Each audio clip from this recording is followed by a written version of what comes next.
أكبر. الله أكبر. الله أكبر. أشهد أن لا إله إلا الله.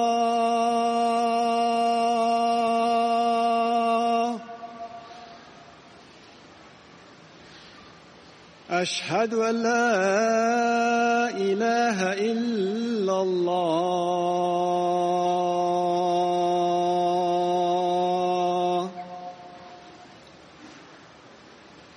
أشهد أن محمد رسول الله.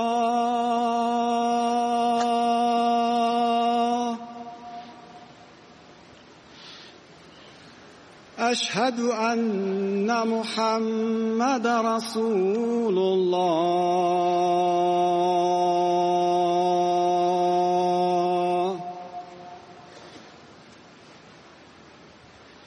حي على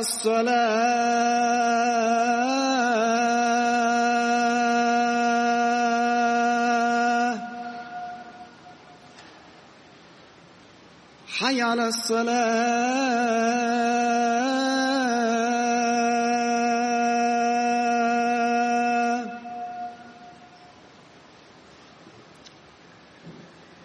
حي على الفلاح.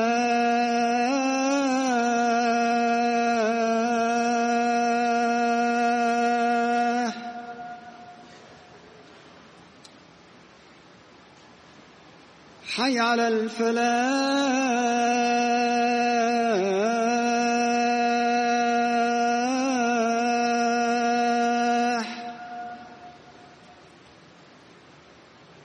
الله أكبر. الله أكبر. لا إله إلا الله.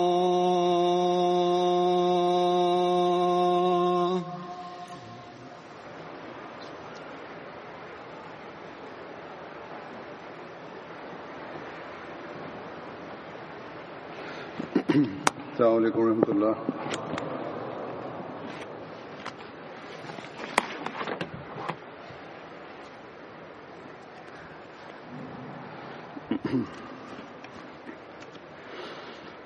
أشهد أن لا إله إلا الله وحده لا شريك له وأشهد أن محمدا عبده ورسوله. أما بعد فأعوذ بالله من الشيطان الرجيم. بسم الله الرحمن الرحيم. الحمد لله رب العالمين. الرحمن الرحيم.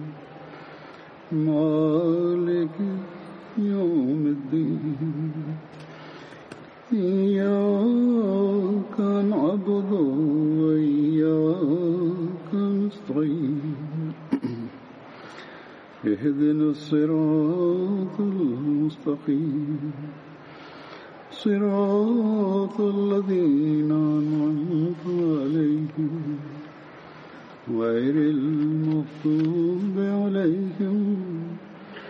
ولا الضالين.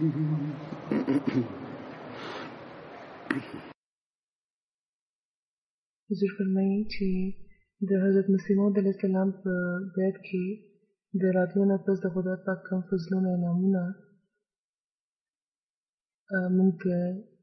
ترلاسه شوي دي، هغې کې یو دا هم دی او دا یو ډېر لوی فضل او انعام دی چې کوم موږ ته د جزا سالانه په شکل کې ملاویږي لګیا دی. دې لپاره چې موږ خپل د روحاني اخلاقي او علمي بهترۍ لپاره کوشش وکړی شو، د خدای پاک د قرب ترلاسه کولو او د تقوا کې د زیاتېدو سامان وکړی شو د یو بل د حقونو د پوره کولو لپاره خپل زړونه صفا کړو او د حضرت مسیح موعود علیه السلام د جلسې د قیام چې کوم مقصد و د هغې د پوره کولو کوشش ترې وکړل شو. یو بل سره چې کوم خفګانونه دي او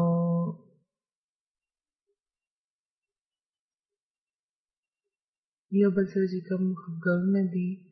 او لرېوالی دی هغه دی په صلح او په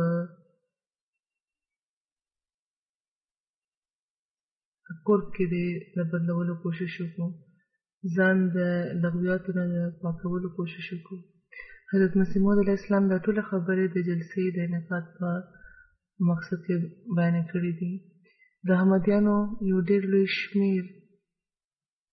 ټول کال د جلسې سالانه انتظار کوي او څنګه چې بل کال شروع شي نو په دغه انتظار کې او د جلسې د انعقاد په شوق کې نور هم تیزی راشي. د دې ځای اوسېدونکو ته هم دا انتظار وي چې کوم خلک دلته یوې مودې راسې اوسېږي لګیا دي او په خاص ډول هغو خلکو ته خو ډېر زیات انتظار وي چې نوي نوي دلته د پاکستان نه راځي د خپلو د حالاتو په وجه دلته اسایلم هم واخلي، ځکه چې د قانوني پابندو په وجه هغوی هلته خو جلسې نشي کولی او یوې مودې رسوي هغوی خو دې نه خبر هم نه دي چې جلسه سالانه څه څیز دی او اوس د دوی شمېر هم د سوونو نه زرګاو ته رسېدلی دی، زیاتېږي لګیا دی. همدغه شان د بهرني ملکونو نه د هغو خلکو د بهر ملک نه د راغلیو هغو خلکو شمېر هم زیاتېږي لګیا دی چې صرف په جلسې کې شاملېدو لپاره راځي او ډېر لوی شمېر کې خلک راځي جرمني ته هم. دې کال خو د افریقې د ځینې ملکونو نه هم څه خلک جلسې له راغلي دي، مقامي خلک چې پکې هم شامل دي. جلسې کې د شاملېدو شوق او د جلسې انتظار دې لپاره وي او پکار هم دی چې وي چې جلسې د انعقاد د مقصد د ترلاسه کولو کوشش وکړو او که دا سوچ څوک نه لري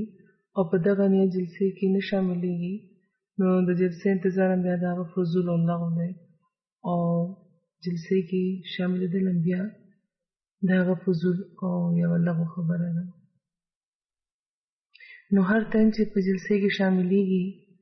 لګیا دی که سړی دی که ښځه هغه ته دا خبره د نظر وړاندې ساتل پکار ده چې آیا هغه د خدای پاک د رضا د ترلاسه کولو کوشش کوي لګیا دی، په دغه نیت جلسې کې شامل شوی دی، تقوا کې د زیاتېدو کوشش کوي لګیا دی، د اعلی اخلاقو مظاهره کوي او د یو بل د حق د پوره کولو کوشش کوي لګیا دی یا په دغه سوچ دلته راغلی دی. که داسې نه ده نو لکه څنګه چې ما وویل چې جلسې ته راتګ بیا فضول دي او هېڅ فایده به یې نه وي د جلسې کې د شاملېدو.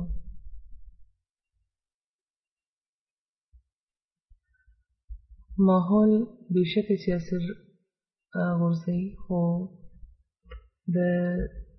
دغه ماحول اثر قبلولو لپاره د انسان یو خپل کوشش هم پکار دی، د خپل کوشش هم په دې کې دخل وي. نو دې لپاره موږ ته کوشش به پکار وي چې د هغو ټولو خبرو ترلاسه کول دې ممکن شي او د خدای پاک د فضلونو جذب کوونکي دې موږ شو. او بیا حضرت مسیح موعود علیه السلام چې د جلسې له د راتلونکیو لپاره چې کومې دعاګانې کړي دي د هغو دعاګانو نه هم مستحق شو. حضرت مسیح موعود علیه السلام د هغو خلکو نه د بیزارۍ اظهار فرمایلی دی چې کوم په دغه سوچ جلسې کې نه شاملېږي، خپل عملونه د دې مطابق نه جوړوي. هغوی فرمایي چې زه بیخي دا نه غواړم چې نن سبا چې کوم څنګه پیرزادګان دي د هغوی په شان د صرف د ظاهري شوکت ښودلو لپاره خپل موبایل دې راغونډ کړمه، بلکې د کم مقصد دپاره چې زه دا هیله جوړوم، نو هغه د خدای پاک د مخلوق اصلاح ده. هغوی دا واضح فرمایلي دي چې د ظاهري شان و شوکت او د تش ښودنې لپاره د خلکو راغونډول مقصد نه دی. لکه څنګه چې د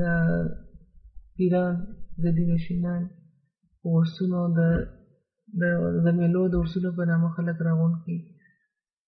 بلکې هغه مقصد چې د کوم لپاره هغوی فرمایي چې هغه مقصد چې د کوم لپاره ما د جلسې دا طریقه خپله کړې ده هغه صرف دا دی چې د خدای پاک د مخلوق اصلاح وشي، هغوی د خدای پاک حق پوره کوونکي شي، هغوی د هغه خلک شي چې د خدای پاک حق پوره کوي او د یو بل حق هم پوره کوي. او کم خلک چې خپل اصلاح نه کوي، نو هغوی نه هغوی صرف دا نه چې د بېزارۍ اظهار فرمایلی دی، بلکې د کراهت اظهار فرمایلی دی. 10,000 یا 15,000 یا 40,000 هم که حاضري وي، نو د دې څه فایده ده که ستاسو خواهش د حضرت مسیح موعود علیه السلام د خواهش پوره کولو په ځای د خواهش مطابق د بیعت نه پس هم تاسو چې کوم دی د زړه کې د دنیا مینه نیولې ده او د مسیح اسلام د خواهش مطابق د خدای او د رسول محبت په دغه دنیوي محبت باندې حاوي شوی نه دی او د خدای او د هغه د رسول د احکاماتو مطابق مو ژوند نه تېرو او په دغو 3 ورځو کې به هم کوم دنیا زموږ وړاندې وي. نو په دغو خبرو موږ ته غور کول پکار دی. یو څو ورځې مخکې روژه ختمه شوې ده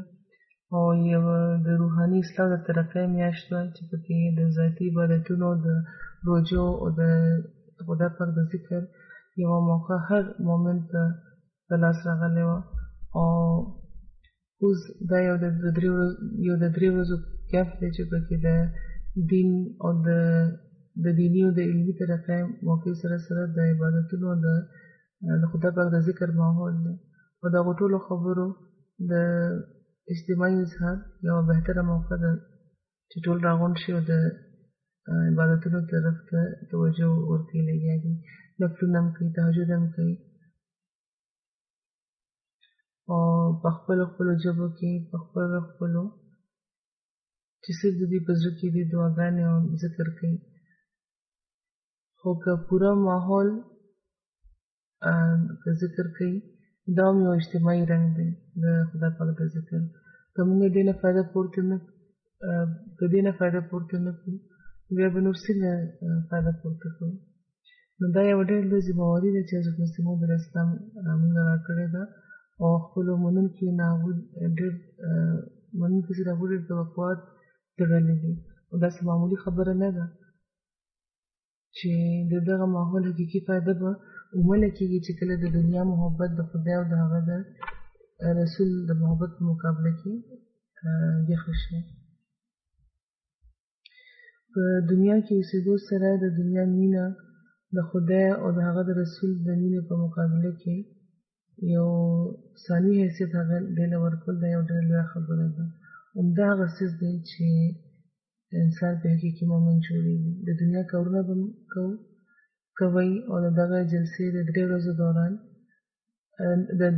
دغه جلسې د 3 ورځو پس او د دغه تربیت او د په جلسې کې د شمولیت فایده به ومنه کېږي چې د دنیا کارونو باوجود موږ د دین له دنیا باندې دین په دنیا باندې مقدم کړو. په دغو 3 ورځو کې په خاص طور د دنیا مینه بیخي به یخه وای. دلته د جلسې په ورځو کې موږ دا هم ګورو چې بازارونه هم جوړ کړی شوي دي، سټالونه هم لګي او د دنیاوي څیزونو د خرڅولو او د په بیه اخیستو دا کار هم روان دی. خو په جلسې کې شاملېدونکي او کم خلک چې بازار لګوي هغوی ته هم د خبره خیال ساتل پکار دی چې په بازارونو کې ګرځېدل او خریداري کول او په خپلو څیزونو باندې منافع ترلاسه کولو کوشش دا دنیاداري ده. ځکه دې نه ځان ساتئ چې کم خریداران دي او کم دکانداران دي دواړو ته پکار ده چې ځان دې نه ساتي. او د جلسې او دا کم خلک چې دي دې ته پکار ده چې د جلسې کاروایي دی په خاص ډول دا دواړه د خریدارانو او دکانداران دي دواړه ښه په غور اوري، ښه پام دې ورته لري. او دې نه پس چې وقفې وي نو بیا د دواړو حق دی او اجازت هم د دواړو ته چې بازارونو ته دې لاړ شي. خو بیا د بازارونو د حق د پوره کولو کوشش کوئ. او د بازارونو حق دا دی چې دلته چې ګرځئ را ګرځئ نو یو بل ته به سلام کوئ، د خدای پاک په ذکر کې به مصروف وئ، په دوکانونو باندې به رش نه جوړوئ، ډکې به نه ورکوئ د یو خاص څیز د کتلو نه پسته. او دوکانداران دې په جایزه منافع خپل څیزونه خرڅوي، د چا د مجبورۍ نه دی ناجایزه منافع دې نه ترلاسه کوي. په بازارونو کې هم لکه څنګه چې حضور فرمایي چې لکه څنګه چې ما وویل چې د خدای پاک ذکر مستقل کوئ، چې کوم دوکانداران دي هغوی د هم په دغه دوران د خدای پاک ذکر کوي. دا ظاهري شکل چې کله موږ خپل کړو نو زموږ د زړونو حالت به هم بدل شي او زموږ دننه به تقوا پیدا کېږي او د خدای پاک مینه به پیدا کېږي. حضرت مسیح موعود علیه السلام موږ کې دا نیکۍ پیدا کولو او د تقوا پیدا کولو لپاره نور فرمایي چې خدای پاک چې دا جماعت جوړول غوښتی دی نو د دې غرض دا ایښی دی چې هغه حقیقي معرفت چې د دنیا نه مفقود شوی دی او هغه حقیقي تقوا او طهارت چې په دغه زمانه کې نشته هغه دی یو ځل بیا قایم کړي. او بیا هغوی په یو موقع موږ ته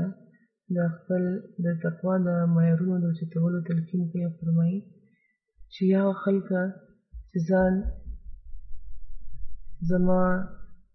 جومات شمیرئ په اسمان به تاسو هغه وخت زما جومات شمیرلی کېږئ چې کله تاسو په رښتیا د تقوا په لارو باندې قدم کېږدئ. او بیا یو ځای کې د خدای پاک د عظمت او د مینې په زړونو کې پیدا کولو طرف ته هغوی پام ګرځوي او فرمایي چې د خدای پاک عظمت په زړونو کې کښېنوئ او د هغه د توحید اقرار صرف دا نه چې زباني بلکې په عملي طور کوئ چې خدای هم په عملي طور په تاسو باندې خپل لطف او احسان ظاهر کړي. نو دا عبادتونه دي چې کوم موږ ته پکار ده چې هر وخت یې خپل وړاندې ساتو چې څنګه به موږ حقیقي تقوا پیدا کوو. د یوه نیکي کول تقوا نه ده. حضور فرمایي چې دا خبرې دي چې موږ ته هر وخت خپل وړاندې ساتل پکار دي چې څنګه به موږ حقیقي تقوا پیدا کوو. یوه نیکي کول تقوا نه ده بلکې حضرت مسیح موعود اسلام په یو ځای کې دا هم فرمایلی دي چې هر قسمه نیکۍ کول د خدای پاک او د هغه د بندګانو هر قسم حقونه پوره کول اصل کې دا تقوا ده. په دغه لحاظ که موږ اجازه واخلو نو په خپله زموږ مخې ته زموږ د حالتونو چې کوم صورت جوړېږي هغه به راشي. ځینې خلک بهرني جماعتي کورونو کې خو ډېر ښه دي خو په کورونو کې ښځه او بچي د هغوی نه تنګ وي. ځینې داسې دي چې د کورونو حق پوره کړي نو د خدای پاک حقونه او د هغه د عبادت طرف ته پام نشته دی. دغه قسم شکایتونه میلاویږي. ځینې په ظاهر عبادت کوونکي دي نو د معاشرې چې کوم یو بل سره معاملات یا پسې په هغې کې د یو بل حق وهي. ځینې د دنیا د خلکو مخې ته ځینې نیکۍ کوي نو صرف د ښودنې لپاره او دا هېر کړي چې خدای پاک زموږ د نیتونو نه هم خبر دی او هغه موږ ته په هر حل کې پورې لګیا دی. حضرت مسیح اسلام فرمایي چې زما په جومات کې د شمیرل کېدو لپاره د خدای پاک مینې ترلاسه کولو لپاره د هغه د فضلونو وارث کېدو لپاره د خدای پاک د لطف او د احسان ترلاسه کولو لپاره د هر اړخ نه د هر طرف نه د هر اړخ نه د خپل عملي حالتونو د سمولو ضرورت دی. او دا جلسې په دغه غرض د دې اهتمام کېږي چې د نیکۍ د کولو طرف ته پام پیدا شي. او چې کوم مقررین دي تقریر کوونکي دي هغوی هم په خپلو تقریرونو کې همدې طرف ته پام ګرځوي. هغوی دې هم خپلو تقریرونو کې د عمدې طرف ته پام ګرځوي چې پکار ده چې په یو ماحول کې دی چې موږ وساتلی شو نو عمدې طرف ته د زموږ پام ګرځولی کېږي چې زموږ په هر عمل کې د خدای پاک د رضا د ترلاسه کولو یوه ننداره کېدل پکار ده ښکاره کېدل پکار ده زموږ په هر عمل کې د خدای پاک د رضا د ترلاسه کولو ننداره ښکارېدل پکار ده د دغه مقصد د ترلاسه کولو لپاره په یوه موقع حضرت مسیح موعود علیه السلام فرمایي چې یاد لرئ چې کامل بندګان د خدای پاک هماغه وي چې چا باره کې دا فرمایل شوي وي چې لا تلهیهم تجارت ولا بیع عن ذکر الله یعنې هغه خلک چې هیڅ قسمه تجارت یا خرڅ و بیع د خدای پاک د ذکر نه هغونه غافل وي فرمایي چې کله چې زړه د خدای پاک سره رښتونی تعلق او عشق پیدا کړي نو بیا هغه د هغې نه لرې کېږي د دې کیفیت باره کې هغوی فرمایي چې په دې کیفیت باندې انسان داسې پوهېدی شي لکه چې ماشوم بیمار وي نو که هغه چېرته هم لاړ شي په کم کار کې چې مصروفه وي خو د هغه زړه او د هغه پام همدغه ماشوم طرف ته وي همدغه شان چې کم خلک د خدای پاک سره رښتونی تعلق او مینه پیدا کړي هغوی په یو حال کې هم خدای پاک بیا نه هېروي نو دا هغه حالت دی چې کوم حضرت مسیح موعود علیه السلام مونږ کې لیدل غواړي او دغه حالت پیدا کولو لپاره د دغه حالت د پیدا کولو کوشش لپاره مونږ دلته راغونډ شوي یو زموږ هر تن ته دا کوشش کول پکار ده خدای پاک ته دعا هم کول پکار ده چې مونږ د دغه حالت د ترلاسه کولو والا شو او کله چې مونږ دا حالت پیدا کړو او د لپاره به کوشش کوو نو بیا خدای پاک به هم مونږ یاد لري لکه څنګه چې هغه پخپله دا فرمایلی دي چې اذکروا الله یذکرکم په څومره خوشقسمته دي هغه خلک چې د چا ذکر خدای پاک کوي هغوی چې خدای پاک یاد لري او زموږ مولا د مونږ سره په دغه خبره دومره څه مونږ ته راوبخي چې مونږ په دنیاوي مصروفیاتو کې خپل مولا نه هېرو نه هم د هېر کړی او په دغه ورځو کې په خاص ډول مونږ ته د همدغې خبرې کوشش پکار دی چې مونږ د خدای پاک حقیقي ذکر دی وکړو او بیا د خدای پاک هم مونږ یاد وساتي او د خپلو فضلونو مالک دی کې مونږ نو جلسې ته چې څوک راځي او چې کوم خلک ډیوټۍ ورکوي هغوی د هم په دغه ورځو کې د خدای پاک په ذکر دی د خدای پاک ذکر دی په خوله ساتي کوشش د کوي دې لپاره او د خدای پاک د قرب ترلاسه کوونکي د هغوی شي دې نه لویه خبره به نور څه وي موږ لپاره چې خدای پاک زموږ یاد وساتي نو دغه خبرې د ترلاسه کولو موږ ته کوشش پکار دی ومله موږ د حضرت مسیح موعود علیه السلام د ارشاد مطابق په اسمان باندې به د هغوی جومات شمېرلی کېږي د حضرت مسیح موعود علیه السلام دا الفاظ پکار ده چې موږ کې یو فکر پیدا کړي چې कि आसमान पर मेरी जमात तब शुमार होगी जब सचमुच तकवा की राहों पर कदम मारोगी यानी په اسمان باندې به تاسو زما جماعت له شمیرل کېږي چې کله په رښتیا تاسو د تقوا په لار باندې قدم کېږئ د بیت نه پس ډېر خلک دي زموږ ډېر خلک داسې دي چې هغوی د خپلوانو له طرفه هغوی شړل شوي دي دلته هجرت کړی دی تاسو کې ډېرو خلکو راغلي دي دې لپاره چې دا احمدیان کېدو په وجه د احمدیت د مخالفانو د دشمنۍ سره تاسو مخ شوي وي د ملک قانون زموږ د مذهب په ازادو باندې پابندۍ لګولې وي خو دغه ټولو خبرو نه باوجود دغه ټولو تکلیفونو نه باوجود چې په پاکستان کې یا په ځینې نورو ملکونو کې احمدیان برداشت کوي لګیا دي یا تاسو کې ځینو کړي دي او دې نه پس هم د خپلو د عملونو د کمال په وجه موږ د حضرت مسیح موعود علیه السلام په جومات کې ونه شمېرلی شو او په هغو خلکو کې او په هغو خوشقسمته خلکو کې شامل نه شو چې چا ذکر خدای پاک فرمایي نو دا به څومره د نقصان یوه سودا وي، څومره به تاوان په دغه سودا کې موږ ته. نو په دغه ورځو کې ډېرې دعاګانې کوي او موږ ته دا دعاګانې کول پکار دي چې موږ په هغو خلکو کې ونه شمېرلی شو چې د چا نه خدای پاک راضي نه دی، بلکې په هغو خلکو کې موږ شامل شو چې چا ذکر خدای پاک فرمایي. خدای پاک سره د موږ ښه پوخ تعلق جوړونکي دي شو او د خپلو د زړونو چې کومې تیارې دي هغه د ختموونکي موږ شو. د دلته د جلسې د کاروای دوران هم او په وقفو کې هم او د شپې هم د خدای پاک ذکر سره دا دعاګانې غواړي او لوز کوي چې یا خدایه موږ په نیک نیت ستا د مرسي جاري کړې په دغه جلسه کې شامل شوي یو چې یقینا ستا په خاص تاییداتو او په علم جاري شوې ده. په دې کې ستا د رضا د ترلاسه کولو، ستا په ذکر کې د زیاتېدو او ستا د مینې د ترلاسه کولو لپاره موږ شامل شوي یو.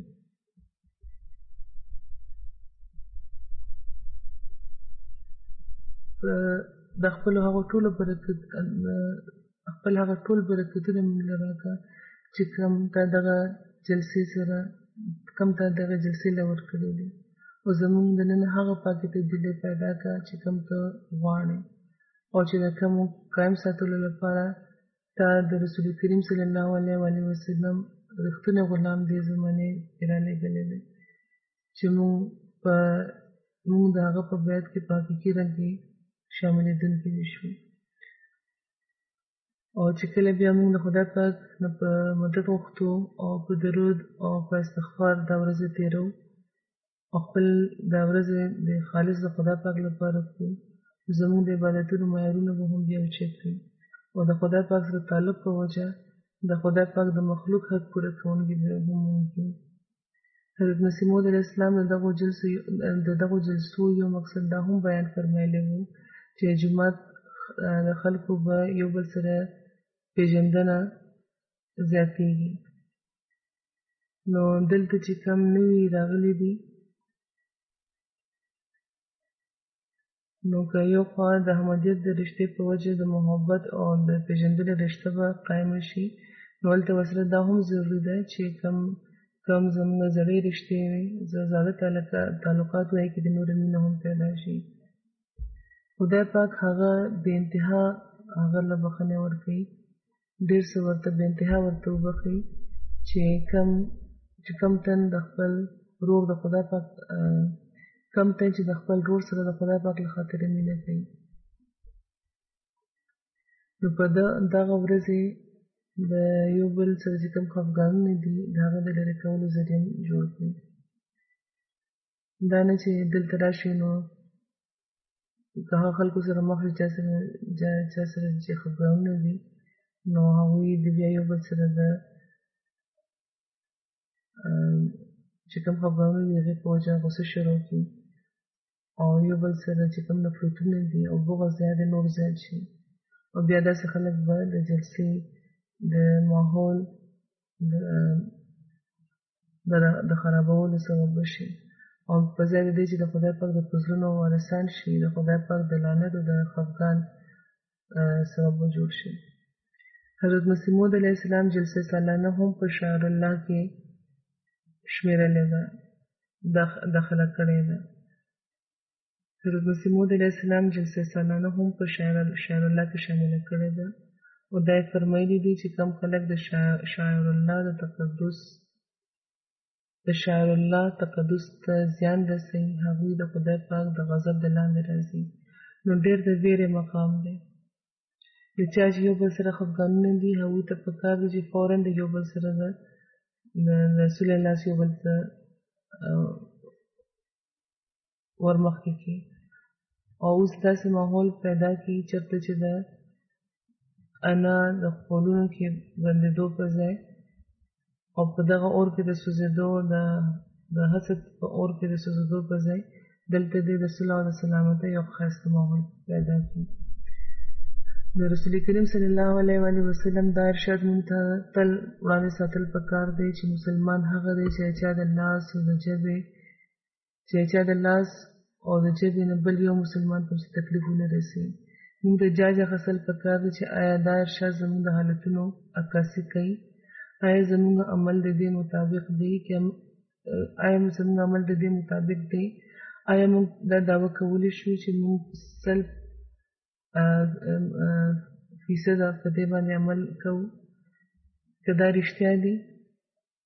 که هر څوک دا وایي چې دا رښتیا دي، نو بیا په قضا کې پکار ده چې یو معامله دې نه راځي. او زموږ چې کوم ملکي عدالتونه دي نو هلته د حقونو د ترلاسه کولو لپاره مقدمات تلل نه دي پکار. خو ډېر په افسوس دا زه وایم چې ځینې خلک که په جلسو راځي نو په وړه خبره چې کوم د هغوی زاړه خفګانونه دي، کینې دي، نو د هغې په وجه د جلسې په ورځو کې په دغه ماحول کې هم هغوی د یو بل په ګریوان لاس واچوي او جګړې شروع کړي. ځینې وخت پولیس هم راوغواړو. دا آیا د یو مؤمن شان دی؟ آیا د حضرت مسیح موعود علیه السلام په جومات کې چې کوم خلک شامل وي نو دا د هغې عمل دی؟ یقینا نه.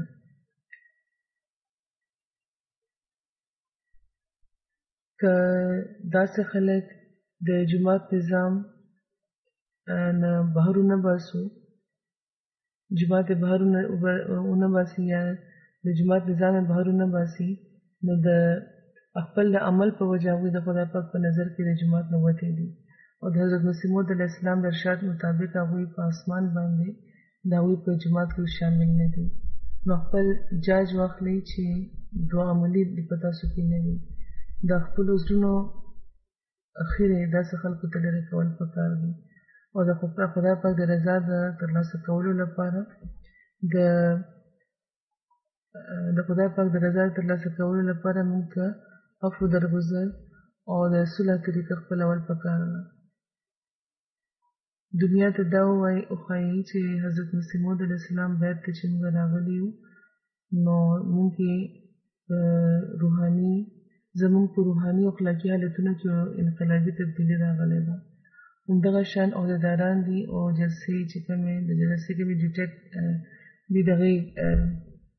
جلسې باندې ډیوټي کوونکي چې کوم دي هغوی ته هم پکار ده چې په دغه ورځو کې د خاص خیال ساتي چې د هغوی د اخلاق معیار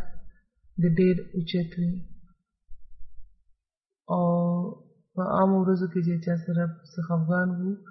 نو هغه ته هم پکار ده چې جلسې په ماحول کې د هغه د صلح او صفایۍ کې د دا بدلولو لپاره د وړاندې شي. دغه کار کوونکي ته پکار ده، دا نه چې د بدل اخیستو د صورت پیدا کړي. جلسې ته چې کم تن راغلی دی هغه مېلمه دی او د هر عهدهدار او د هر کار کوونکي دا کار دی چې هر قسمه ذاتي خفګانونه دې ختم کړي او د اعلی ظرفۍ او د مهمان نوازۍ مظاهره دې وکړي. د عهدهدارانو دا خاص ذمهواري ده چې په هغې کې به د برداشت ماده زیاته وي. نو هر عهدهدار دی ځان په هر حال کې خادم ګڼي او د جومات خلکو او جومات کې او په جلسې کې چې کوم شامل شوي عهدهداران دي هغې دي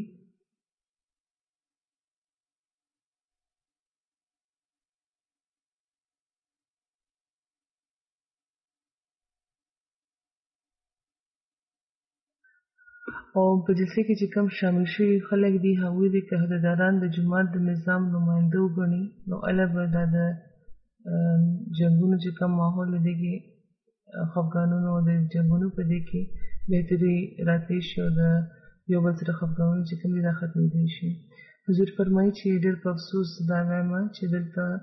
ځینې جوماتونه دي چې د هغې عهدهدارانو د خپلو عهدو خیال نه دی ساتلی. د جلسې د ماحول حضور فرمایي چې خبره نه کوم بلکې په عامو حالاتو کې هم هغوی د جوماتي کومې ذمهوارۍ دي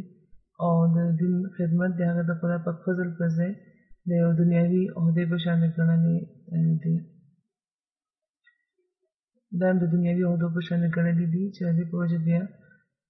هغوی تبدیل کړی شوي دي.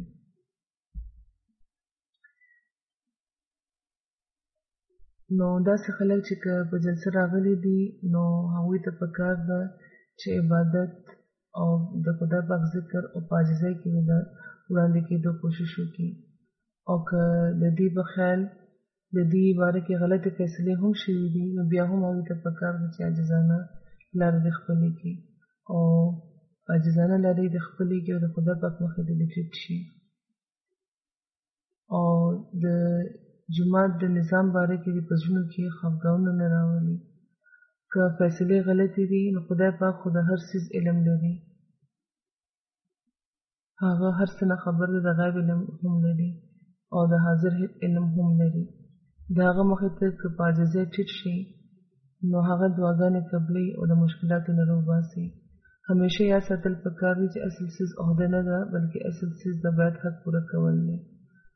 که عهدهدار دی که د جماعت تن دی هغه ته پکار ده چې دغه حق د پوره کولو کوشش دی وکړي او د دغه حق د پوره کولو باره کې حضرت مسیح موعود علیه السلام نصیحت کوي او فرمایي چې ای زما جماعت خدای پاک تاسو سره دی، هغه قادر او کریم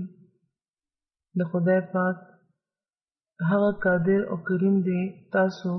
د آخرت د سفر لپاره داسې تیار کړي لکه څنګه چې د رسول کریم صلی الله علیه و آله وسلم اصحاب تیار کړي شوي. خیال لري چې دنیا هیڅ هم نه ده، لعنتي دی هغه ژوند چې صرف د دنیا لپاره دی او بدقسمته دی هغه تن چې ټول هم و غم د دنیا لپاره دی. که داسې انسان زما جومات کې دی نو هغه په عبث ډول زما جومات کې ځان شاملوي، ځکه چې هغه د هغه اوچ خاخ په شان دی چې میوه به نه راوړي. بیا فرمایي چې هغه سعادتمند خلکو تاسو ښه په زور په دغه تعلیم کې داخل شئ چې کوم ستاسو نجات لپاره مال راکړی شوی دی. تاسو خدای واحد لا شریک ګڼئ او هغه سره هیڅوک مه شریک کوئ، نه په اسمان کې نه په ځمکه کې. خدای پاک د اسبابو د استعمال نه تاسو نه منع کوي، خو چې کوم تن خدای پرېږدي او په اسباب باندې ډاډ لري هغه مشرک دی. خدای پاک د پخوا راڅخه همدا ویل لګیا دی چې د زړه پاکولو نه بغیر نجات نشته دی. تاسو زړونه پاک کړئ او د نفساني کینو او د غصو نه بیل شئ. د انسان په نفس اماره کې ډېر قسمه پلیتۍ وي او د ټولو نه لویه پلیتي تکبر ده. که تکبر نه وي نو یو تن به هم نه کافر کېږي. نو تاسو د زړه نه مسکینان شئ او په عام طور د انسانانو سره همدردي لرئ. تاسو چې هغوی جنت کې د راوستو لپاره نصیحت کوئ نو ستاسو دا نصیحت کله صحیح کېدی شي که تاسو په دغه یو د څو ورځو چې دنیا ده په دې کې د هغې بدخواهي کوئ. د خدای پاک فرایض د زړه په ویرې پوره کوئ، تاسو نه به د دې پوښتنه کېږي. په لمونځونو کې ډېرې دعاګانې کوئ چې خدای پاک د تاسو ځان طرف ته راکاږي او ستاسو زړونه دې صفا کړي، ځکه چې انسان کمزوری دی. هره بدي چې لرې کېږي هغه د خدای پاک په قوت لرې کېږي او تر څو چې انسان د خدای پاک نه قوت ترلاسه نه کړي هغه د یوې بدۍ په لرې کولو نشي قادر کېدی. اسلام صرف دا نه دی چې د رسم په طور د څوک ځان ته کلمه گو ووایي، بلکې د اسلام حقیقت دا دی چې ستاسو روحونه دې د خدای پاک په در باندې پریوځي او د خدای او د هغه احکامات دې د هر اړخ نه ستاسو په دنیا دې ستاسو لپاره مقدم شي. نو دا هغه معیار دی چې په کوم باندې د پوره کېدو موږ ته زموږ هر تن ته کوشش کول پکار دی، عهدهدارانو ته هم، کارکوونکو ته هم او د جماعت خلکو ته هم. حضرت مسیح موعود علیه السلام موږ ته چې د هغوی په بیعت کې شامل شوي دي سعادتمند ویلي دي. موږ د خدای پاک د فضل موردان شوي یو او د حضرت مسیح موعود علیه السلام په جماعت کې موږ شمولیت اختیار کړی دی. حضور فرمایي تاسو چې څوک زما مخې ته ناست دی په دې کې د خدای پاک په نظر کې سعادت و چې دا فضل په فرمایلی دی او د حضرت مسیح موعود علیه السلام د منلو توفیق یې ورکړی دی. دا د سعادت مندۍ ثبوت ورکول چې تاسو حضرت مسیح موعود علیه السلام منلی دی دا وړومبی قدم دی. دا انتها نه ده. د انتها د ترلاسه کولو لپاره په هغه تعلیم باندې عمل ضروري دی چې کوم هغوی له ورکړی شوی چې کوم تاسو له ورکړی شوی دی. د دنیا د کاروبارونو او د دنیا کاروبارونه او چې کوم کارونه دي هغه به په دغه سوچ مونږ کوو لکه څنګه چې مخکې ذکر وشو چې د خدای پاک ذکر به نه هېروئ. خدای پاک د دنیا کارونو نه د دنیا کاروبارونو نه هیڅ رم نه منع کوي بلکې دا ضروري دی. بلکې خدای پاک دې خبرې نه منع کوي چې راهبان دې نشي انسان دې راهب نشي دنیا نه دې بالکل بیل نشي داسې ژوند دې تیر نه کړي چې د دنیا نه بیخي پرېکړه شوي وي. په دنیا کې به خدای پاک دنیا کې د اوسېدو لپاره وایي خو دا ضروري ده او خدای پاک دې خبرې نه منع کړي دي چې انسان دې دنیا په دین باندې مقدمه کړي. دین په هر حالت کې مقدم لرل پکار دی. هر احمدي ته تل دا یاد ساتل پکار دی چې د هر احمدي د مخ وروسته د احمدیت مخ دی د حضرت مسیح موعود علیه السلام مخ دی د اسلام مخ دی. نو د هر احمدي دا ذمهواري ده چې هغه د دغه مخونه حفاظت وکړي او چاله چې خدای پاک د دین د خدمت توفیق ورکړی دی او موقع یې ورکړې ده د هغوی خو زیاته لویه ذمهواري ده چې هغوی د دا ذمهواري پوره کړي. او د حضرت مسیح موعود علیه السلام دا ارشاد دی همیشه د ځان ته وړاندې ساتي چې زما د بیا داوم چې کړې ده نو بیا د ما بدنامۍ نه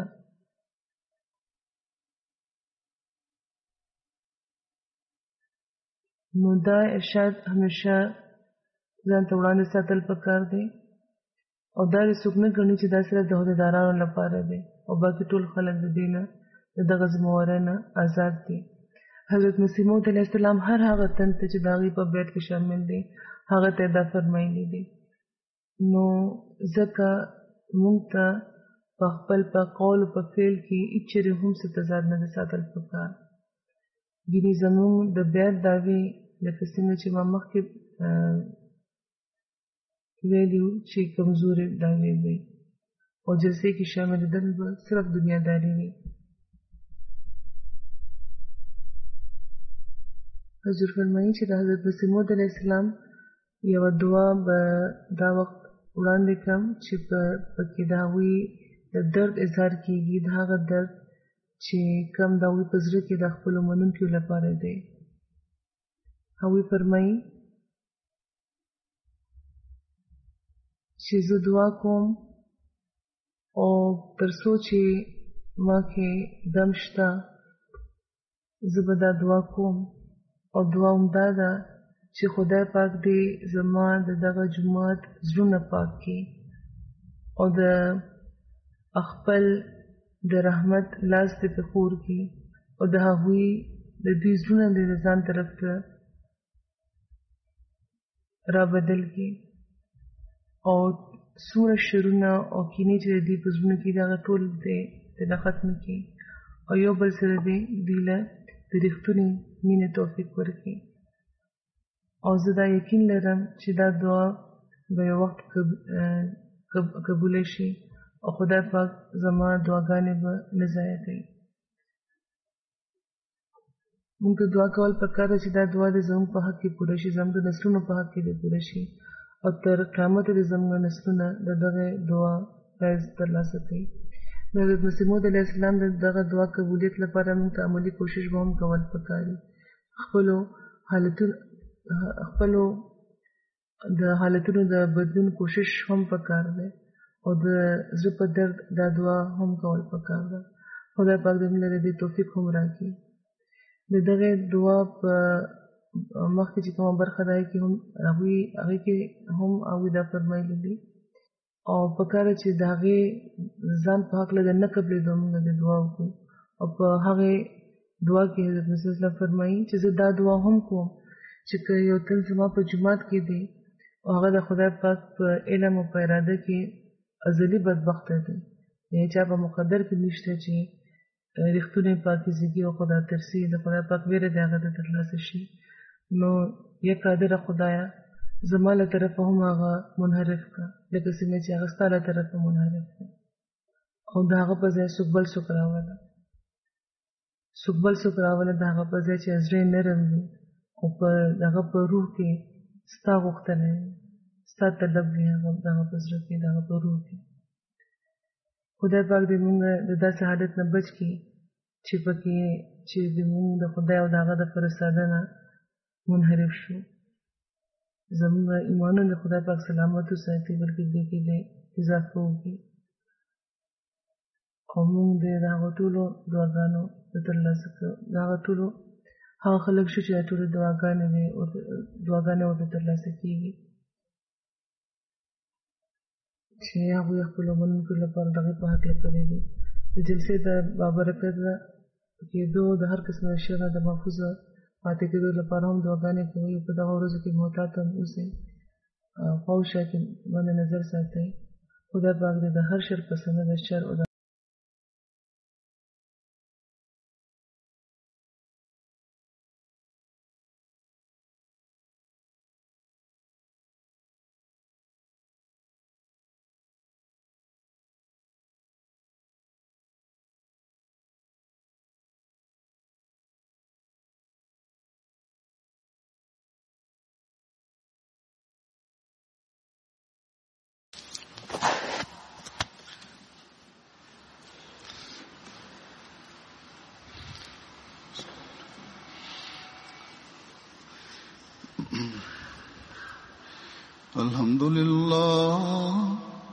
الحمد لله نحمده ونستعينه ونستغفره ونؤمن به ونتوكل عليه ونعوذ بالله من شرور أنفسنا ومن سيئات أعمالنا من يهده الله فلا مضل له ومن يضلل فلا هادي له ونشهد أن لا إله إلا الله ونشهد أن محمدا عبده ورسوله عباد الله رحمكم الله إن الله يأمر بالعدل والإحسان وإيتاء ذي القربى وينهى عن الفحشاء والمنكر والبغي يعظكم لعلكم